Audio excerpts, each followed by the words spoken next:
Welcome to another episode of Exploring Prosperity. This episode isn't about whether crypto works anymore. That debate's over.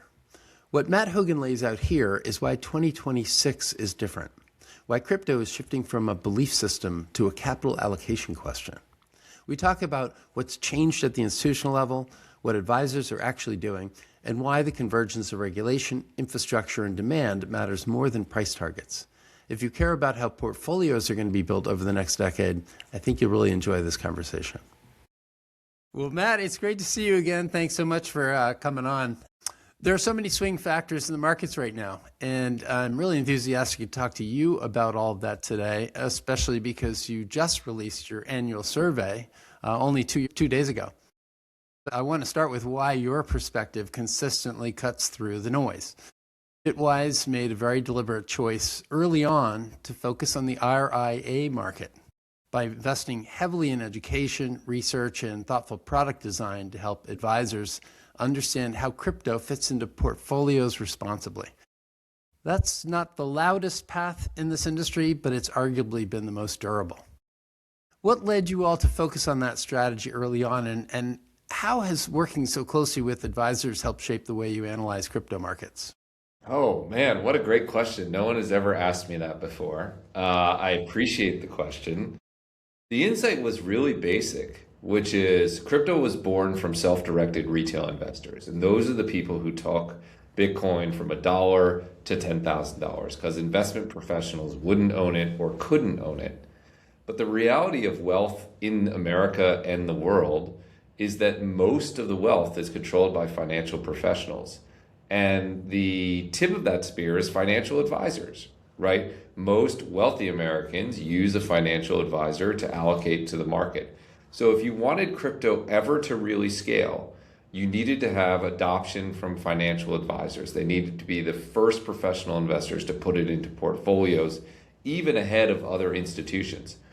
RIAs specifically were where we focused in the advisor market, as opposed to first focusing on wirehouses or banks, because they are independent, right? That I is for independent, and they can make their own decisions. And when you're dealing with something like crypto, where maybe there's some risk to it, maybe there's some uncertainty to it, it can get shut down at large platforms. But RIAs would be the first to adopt it, and sure enough, that's been true. There are challenges working with this market. One is that you have to talk to a lot of different people, because if you've met one RIA, you've met one RIA, and there are another 30,000 of them that you have to go talk to.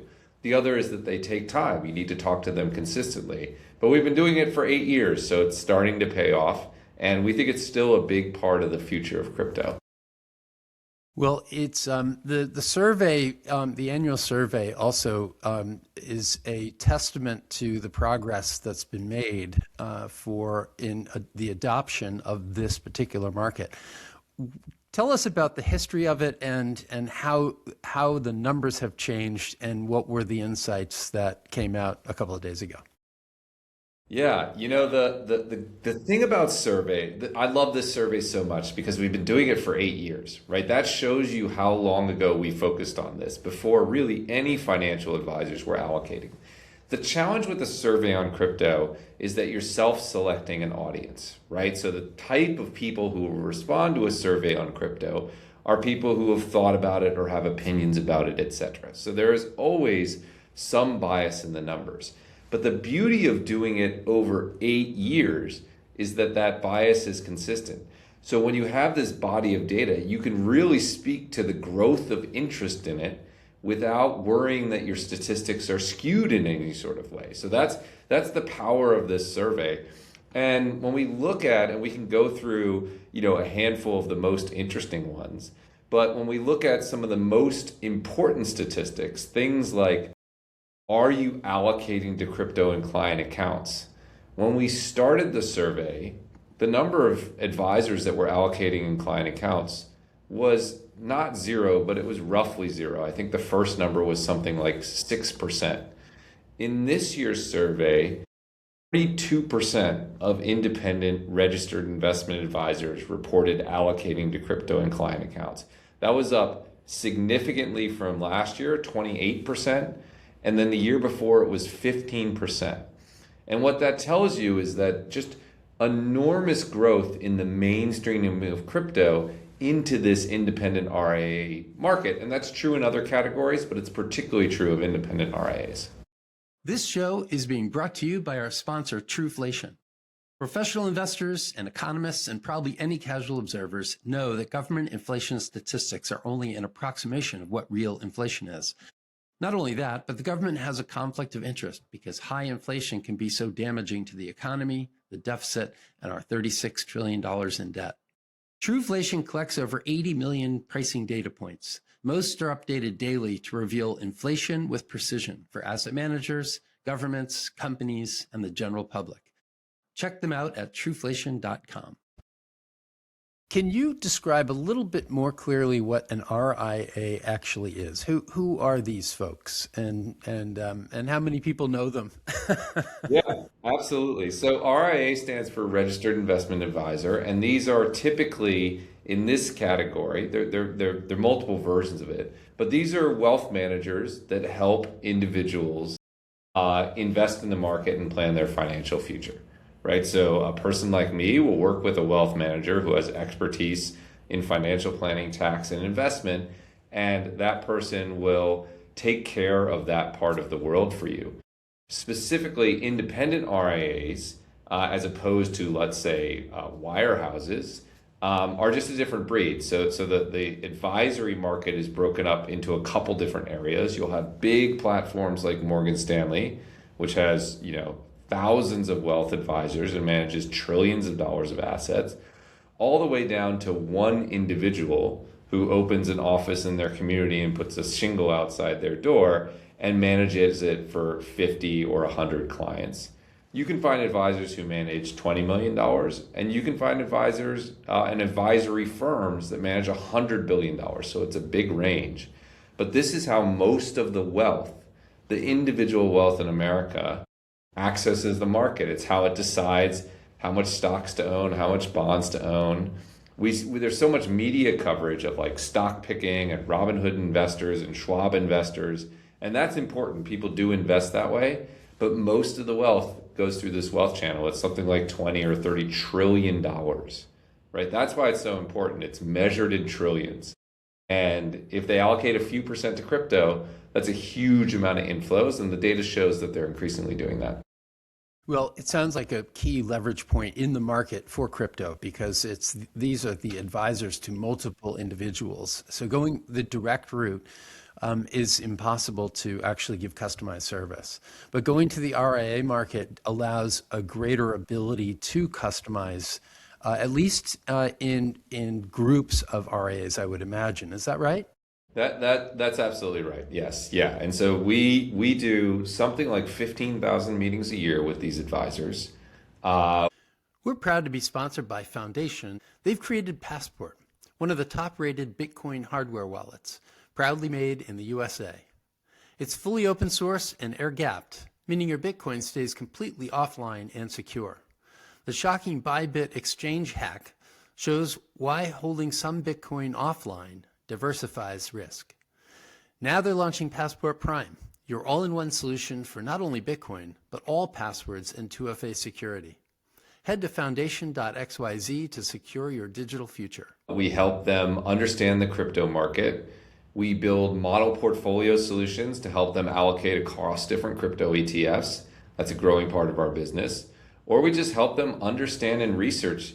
The other thing we do for these people, which I think speaks to sort of the unique service Bitwise provides, is you have to think of these people as an intermediary between the end customer and the market. So often an individual will have a question about crypto that they'll ask their financial advisor. What is this stablecoin thing? What does the Clarity Act mean for crypto? Bitwise then helps answer that question for the financial advisor so that they can sound smart to their client.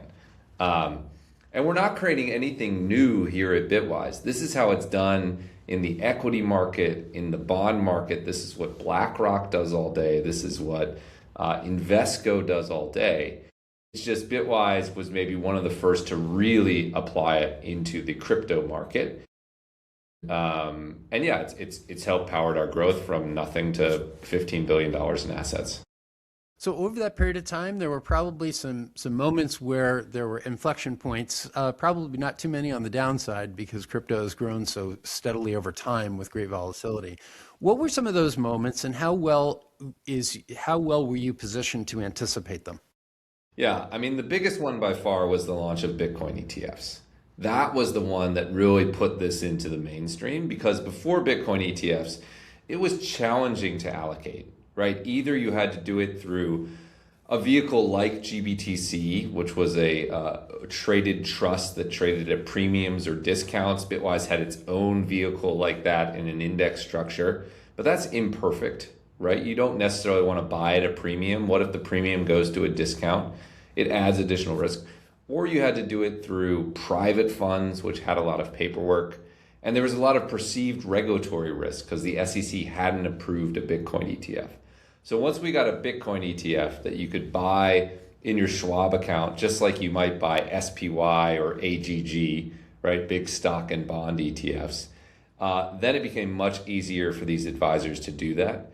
And the regulatory cover of having an approved ETF, which sort of gave some degree of blessing of this space, really was a major inflection point in the market. But we've seen those inflection points. We've seen them before. Certainly, every time a major high-profile investor made an allocation, that helped us as well. I remember when Paul Tudor Jones became the first major hedge fund to allocate to Bitcoin. That resonated with a lot of people. If Paul Tudor Jones thinks this is a good idea, maybe I should reconsider it. That was a catalyst moment. And then anytime there's a sort of blow up and concern about fiat currency, about debasement, about money printing, certainly the money printing that went on post-COVID woke a lot of people up to the need for alternative exposures like Bitcoin, and that was another inflection point. So yeah, periodic growth, but we're in the big one now with the approval of ETFs. And that was a regulatory change that occurred through a lawsuit by Grayscale and the SEC, where the courts forced the SEC to change its arbitrary and capricious ruling against Bitcoin spot ETF.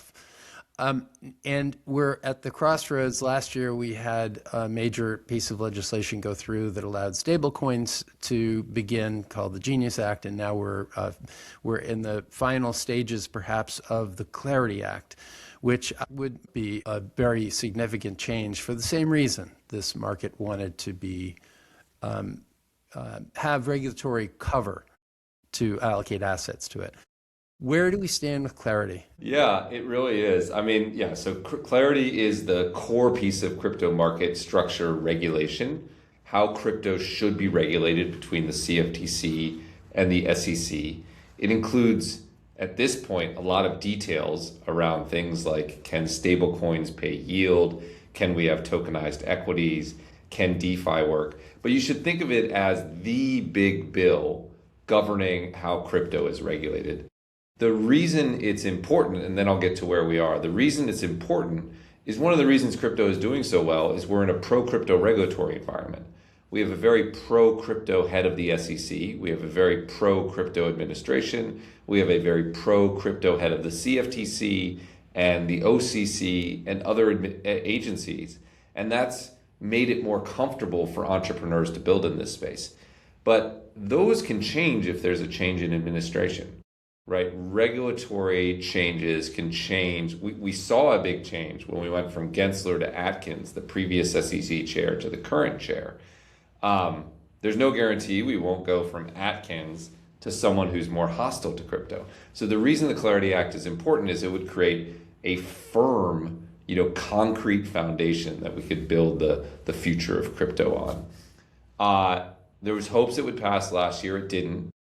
It didn't because the bill at that time angered Democrats who wanted more protections against sort of political earning of money through the crypto world.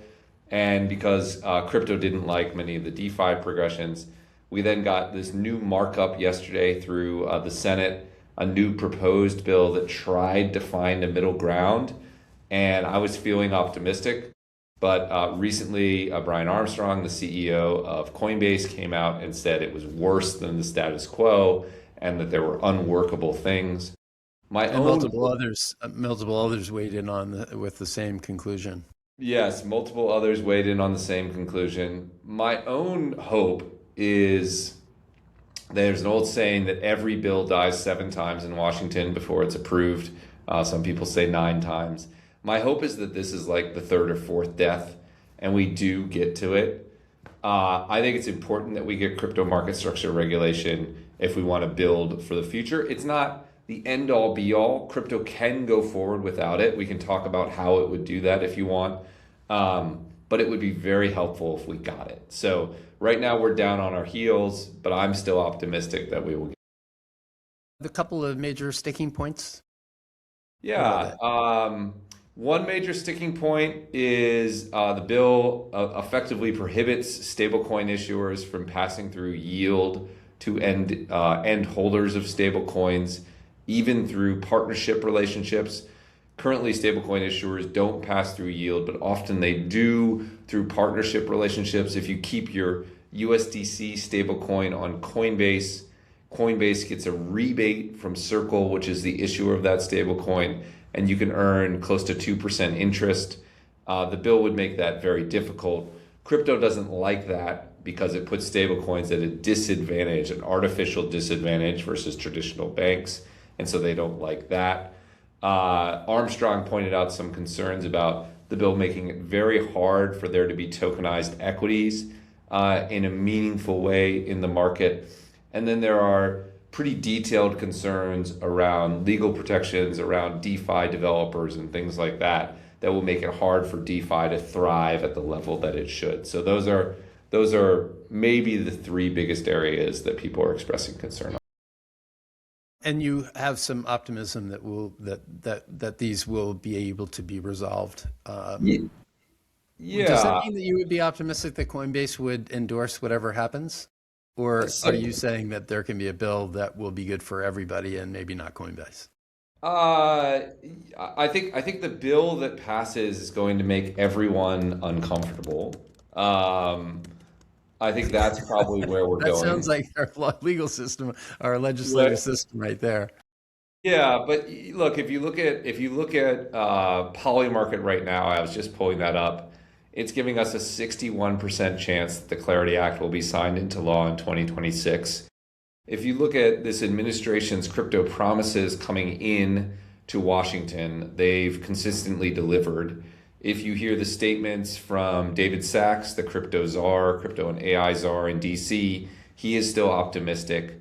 So all that signals to me that we should be hopeful that we can get there, right? When I talk to the people in DC who are working on this, they wouldn't qualify this as a showstopper.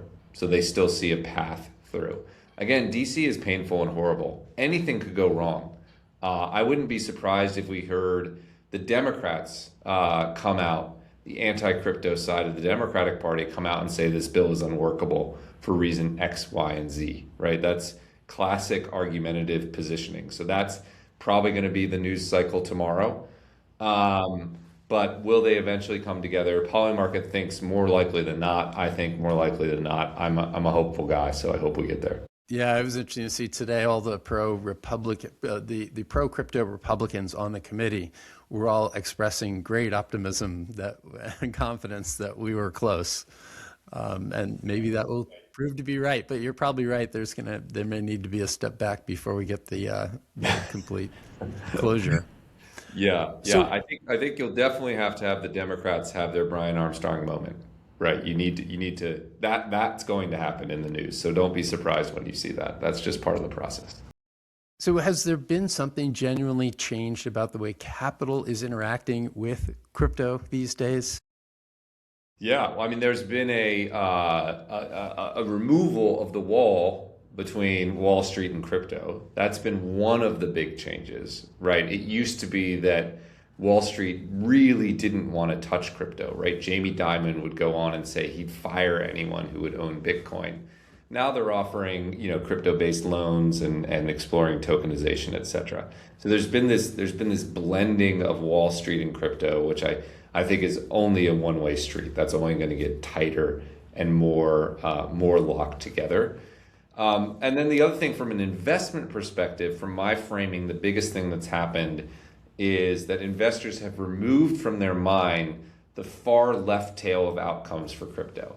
I think one of the, to say a bit more about that, I think one of the things that kept most institutional and professional investors from allocating is that they couldn't write off the possibility that the whole thing would go to zero, right? Poof, it goes to zero. And I think the biggest change that's happened over the last year from an investment perspective is they've clipped that tail. They've said to themselves, yeah, this could go down. Bitcoin certainly can go down. ETH and Solana certainly could go down. Stable coins maybe won't reach $3 trillion in 3 years like Scott Bessent says they will. But it's not going away, right? That is the standard set of words that even Jamie Dimon says about crypto. It's not going away. And when you remove that outcome of negative 100, it becomes a much more attractive investment and an investment that you won't get fired for making. And that's why I think you're seeing all these flows. So those are the two big changes, Wall Street and crypto colliding and people deciding crypto is not going away. And therefore, it's much more attractive from an investment perspective in a portfolio and from an investment perspective in terms of building infrastructure, et cetera. Well, and this highlights the importance of legislation passing so that this trend of large institutions is free to continue to grow and move into this space. Let's go back to the surveys. Since you just came out with one 2 days ago, we talked a little bit about how they've changed over time and big swing factors. What do we see about this last year? Because it was marked by a disappointing, for crypto enthusiasts, the second half of the year was very disappointing. And what were you anticipating the survey would show, and what did it reveal? Yeah, I was really interested in a couple of questions. So one that we always ask is, if you invested last year, do you plan to increase, maintain, or decrease your investment in the year ahead? And there was so much negative sentiment around crypto in 2025. And it's worth noting, this survey takes place in November and December.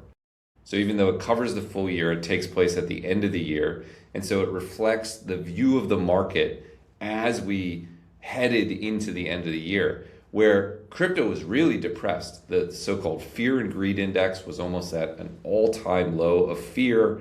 The vibes were very negative. So I wondered, would many of the people who allocated say they were going to decrease or eliminate their exposure? Maybe the most telling statistic in the whole survey was 99% of advisors who had allocated in 2025 plan to increase or maintain their exposure in 2026. In other words, crypto had this rough year. It ended the year down. It was the worst performing asset in Q4 amongst all assets. And these financial advisors were like, we're doubling down, or at least we're holding steady. I think that is really telling. The other really telling statistic, which speaks to something we talked about earlier with removing that far left tail where it goes to zero, is we've seen a substantial increase in the average allocation. So I'm looking at a question right now that said, what percentage of your clients' portfolio is currently allocated to crypto? And we asked this question of people who have an allocation of more than zero. And historically, the biggest buckets were less than 1% or 1% to 2%. Bob, you probably remember when the phrase in crypto was get off zero, or put 1% of your portfolio in crypto, so at least you have. That's not what the statistics show here. The biggest bucket, 47% of people, are in the 2 to 5% range. There are more people north of 5% than there are below 1%. I think 2.5 to 5 is the new 1%. And that was surprising to me too, in light of the downturn we saw last year. People are holding or increasing. They're building their allocation from 1 to somewhere between 2 and 5%. I think that speaks to where crypto is going. It's going mainstream. It's less risky. You can have a meaningful position. I think that's a really interesting stat. May have been it may have been driven somewhat by Fidelity and BlackRock, who both raised allocations in their model portfolios that got some headlines last year. What were the details there, and are there other institutions that I'm missing that did the same? Yeah, no, it was a big theme. I mean, you had Rick Edelman, not an institution, but previously the largest advisor in America, certainly one of the leading lights, saying you could put up to 40% in crypto. So there was definitely a general move upwards. Maybe the one that stands out to me was Merrill Lynch, which came out in December saying up to 4% for risk tolerant investors. That's a huge number. I know 4% doesn't sound like much, but I can't emphasize enough how just 1 or 2 years ago, 1% was on the extreme outside of where any of these people would allow their people to go. Maybe you do 1%. That was something I heard at 100 conferences. And now you have Merrill Lynch saying 4%.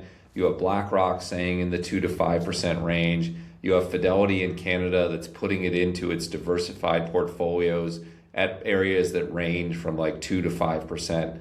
This is the new normal, is this 2 to 5% range. And then you have people, as I mentioned, like Rick Edelman, who are stretching it out, or Ray Dalio, who said last year you should be 15% Bitcoin or gold. That's moving the Overton window. Maybe 5% becomes the new standard as we go into 2026 and 2027. That wouldn't surprise me at all, Bob.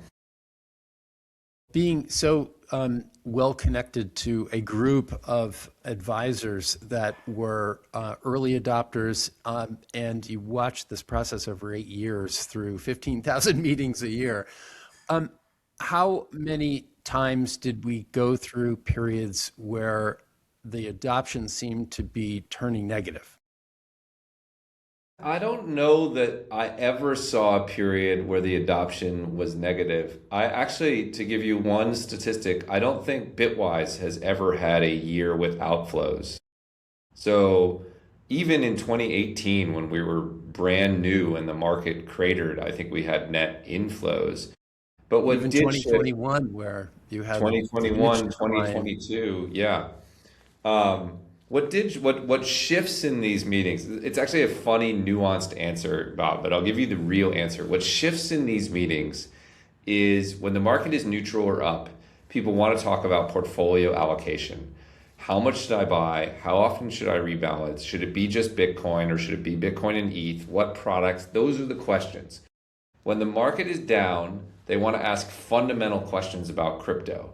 What about quantum risk? How does it work? How do you value it? The nuance in the meetings, it's not actually outflows. It's just the tone and tenor changes from portfolio allocation to what is this thing.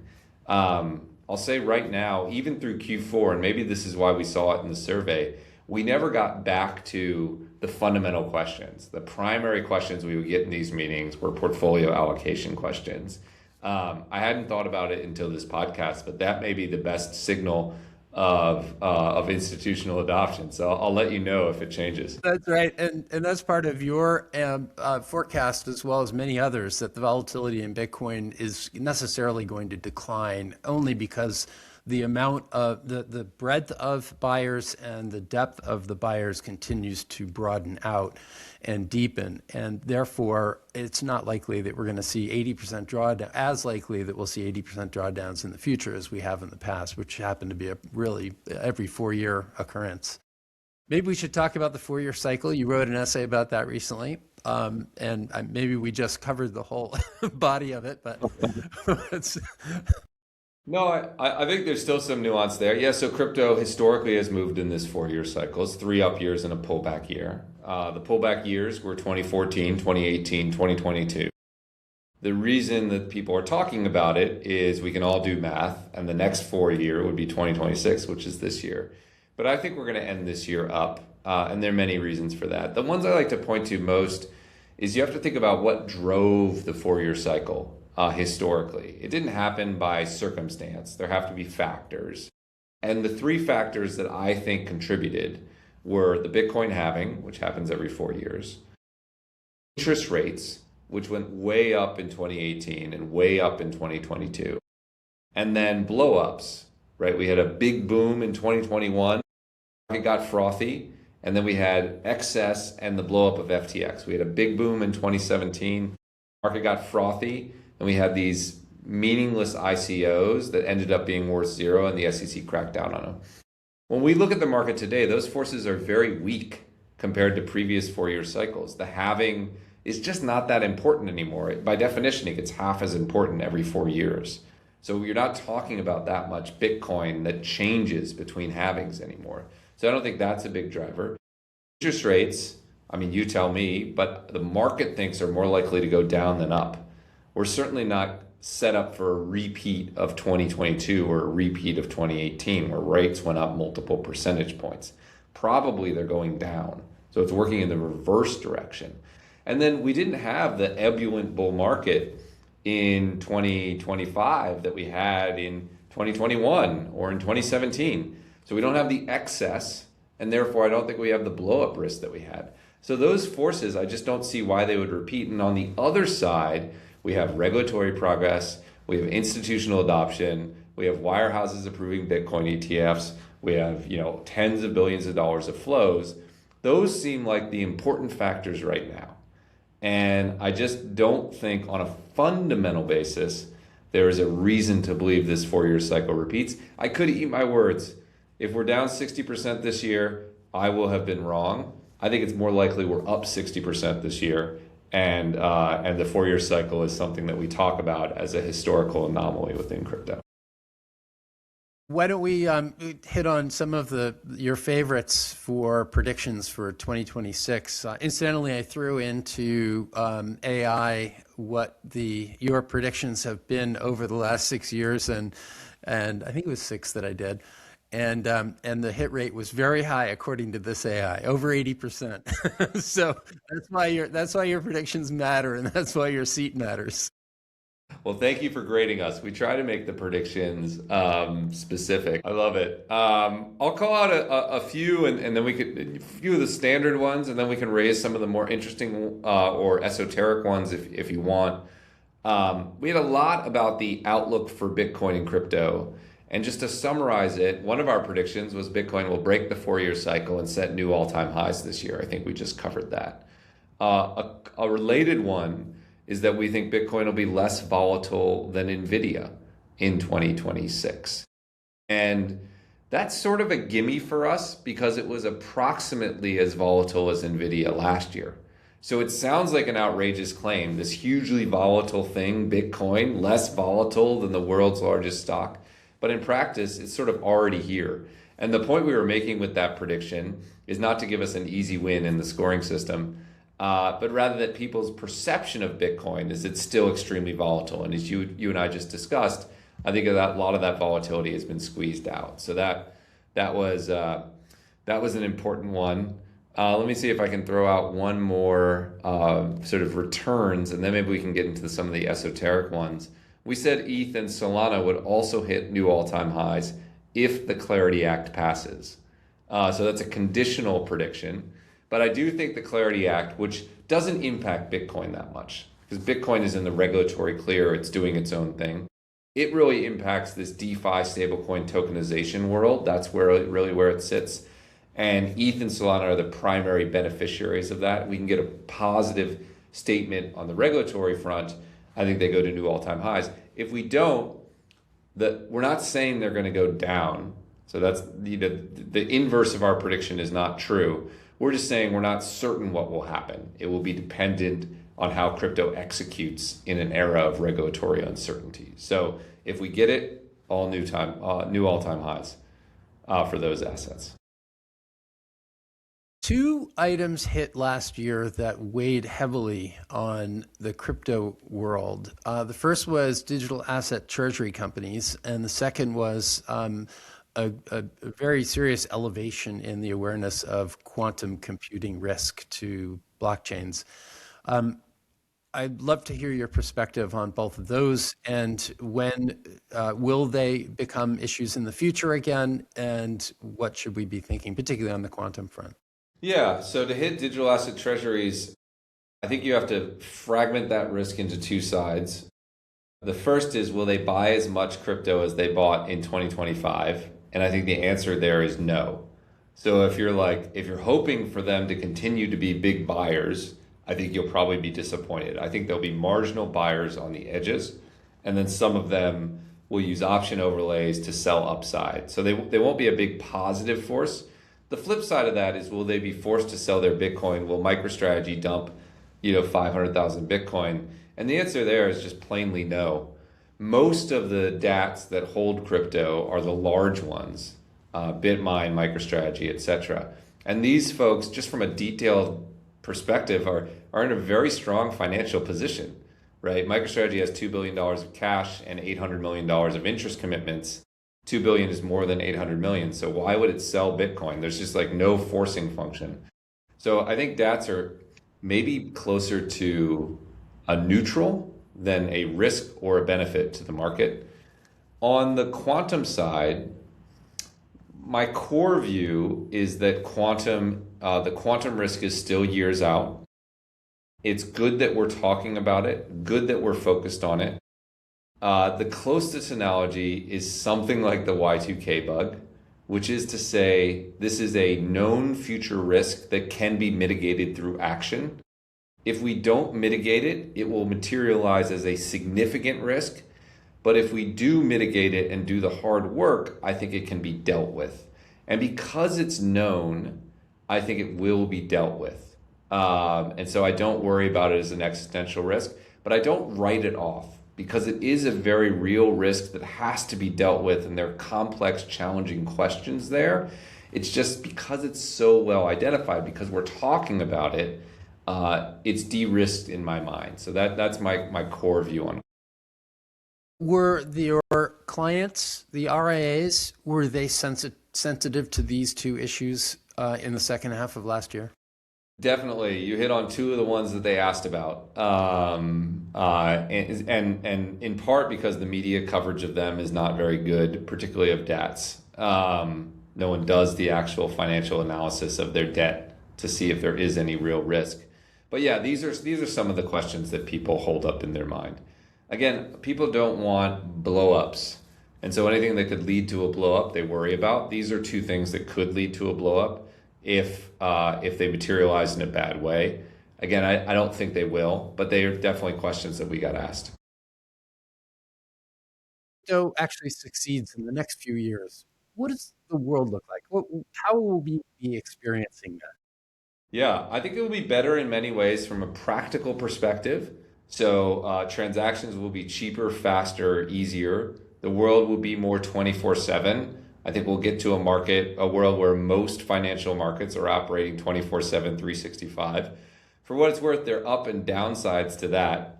It's nice that the stock market closes and we can go about our weekends without worrying about it. It's nice that if there's a big geopolitical event on Friday at 8, you don't have an illiquid market reacting to it. When the world's 24/7, that won't be true. We know in crypto that can create sell-offs and liquidation cascades and the crypto equivalent of like circuit breakers. You're going to see that spill into other markets. So the world will be more connected, cheaper, faster, better, and there will be downsides. Maybe an analogy is when we went from writing letters to sending emails. The world got better in lots of ways, but there were downsides. The other thing that I think will change is, look, crypto wealth will be a big part of the world. Crypto culture will be a bigger part of the world. Crypto will be the underpinning of how banks work. And I think that's a material shift as well. There'll be more lending, there will be more collateralized borrowing, there'll be more complex strategies available to all investors. I think that will have pros and cons as well, but that's the direction of travel that we're going if crypto succeeds in the next couple of years. I also understand that you will be able to identify the double hypothecation. There is actually a systemic risk that comes out of the system if everybody moves to a blockchain-based authenticity of transaction basis. That's absolutely true. That definitely comes out. A lot of counterparty risk comes out of the system. The existing system is very sclerotic and old and unlikely to keep up with the evolving world. And so a lot of that is de-risked by moving into crypto. You get a cleaner, fairer, truer market, and I think a better market. I also think, maybe some things that are not obvious to people.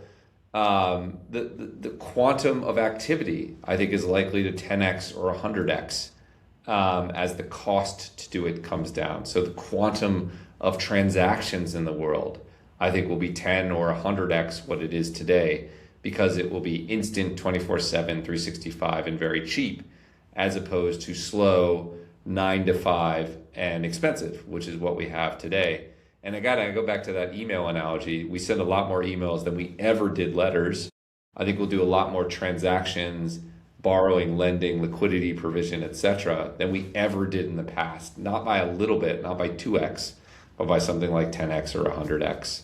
Often people point to deep liquid capital markets as a source of strength of our system or any system, and this should intensify that.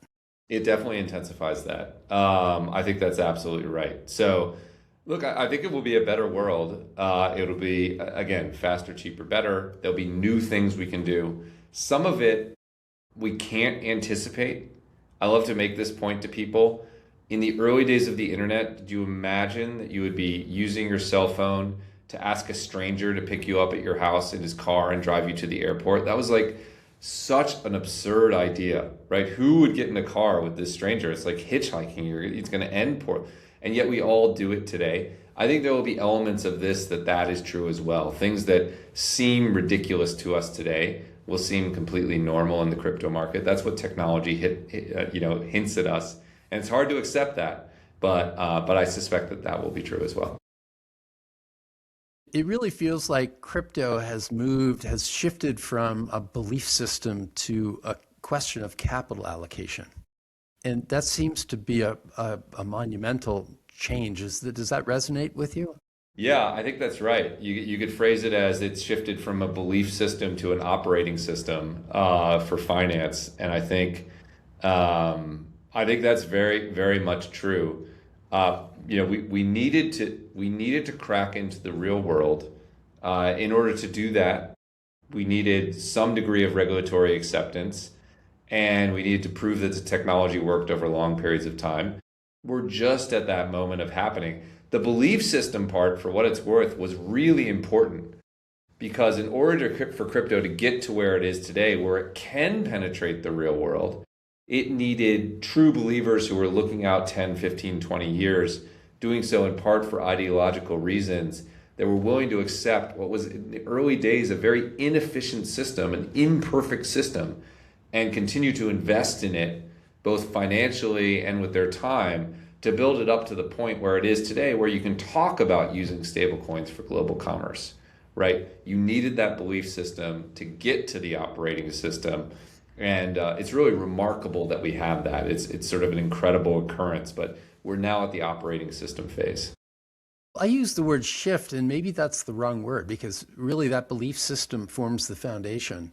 And the best example of that is in the fourth quarter. You take a survey of people that are involved, and not unlike my experience in markets, particularly the equity market, which has its ups and downs, there's always a percent of people that's bearish and wants to sell.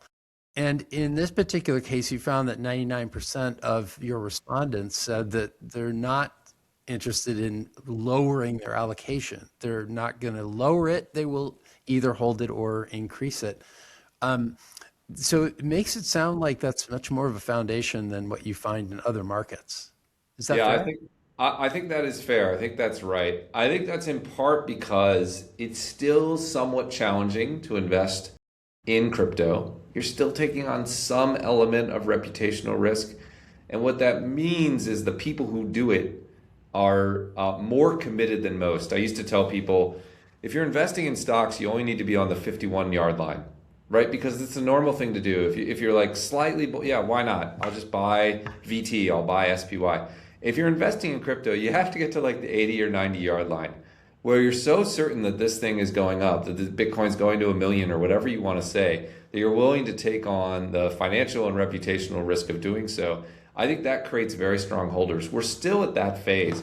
It may be the case in 20, 30 years that people will be more like they are with traditional assets. But what we've seen over crypto, because you really have to, get over a hurdle to get in, is that once people are in, it just builds over time. They don't want to get back out. Well, Matt, this has been enlightening as always, and I really appreciate you taking the time to sit with me today and go through the recent past and the hopefully bright future. I appreciate the questions. This is always fun. I think this will be a phenomenal year for crypto.